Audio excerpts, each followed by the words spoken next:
Amerika Serikat, Australia, dan Filipina menggelar latihan maritim gabungan.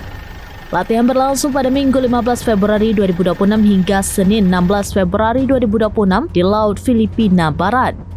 Rekaman yang dirilis Fiori menampilkan kapal patroli milik penjaga pantai Filipina BRP Teresa Macbanua atau MRFV 9701.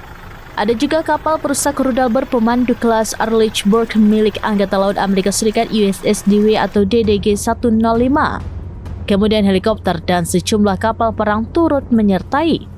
Juru bicara Angkatan Laut Filipina, Kapten John Pierce Alcos menekankan pentingnya latihan gabungan tersebut. Menurutnya, peningkatan kemampuan manuver Angkatan Laut sangat diperlukan untuk skenario pertempuran maupun kemanusiaan. Latihan tersebut dilaporkan bertujuan untuk memperkuat keamanan dan interoperabilitas regional. Hal ini seiring meningkatnya ketegangan di kawasan Indo-Pasifik. Laut Cina Selatan tetap menjadi duri dalam hubungan Filipina-Cina. Pasalnya, Beijing mengklaim hampir seluruh wilayah tersebut termasuk wilayah yang juga diklaim kedaulatannya oleh Filipina. Ada Pulau Filipina Barat yang menjadi lokasi latihan berada dalam zona ekonomi eksklusif.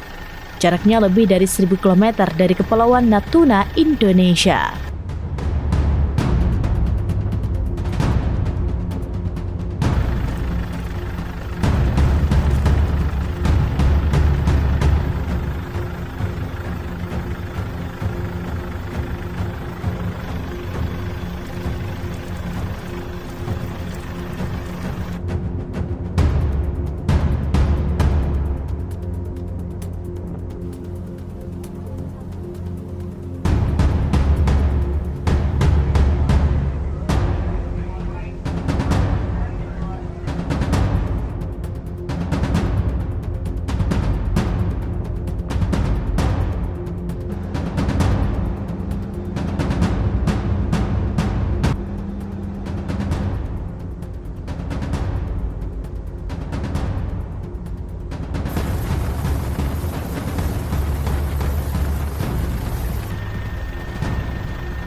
Download Tribun X sekarang, menghadirkan lokal menjadi Indonesia.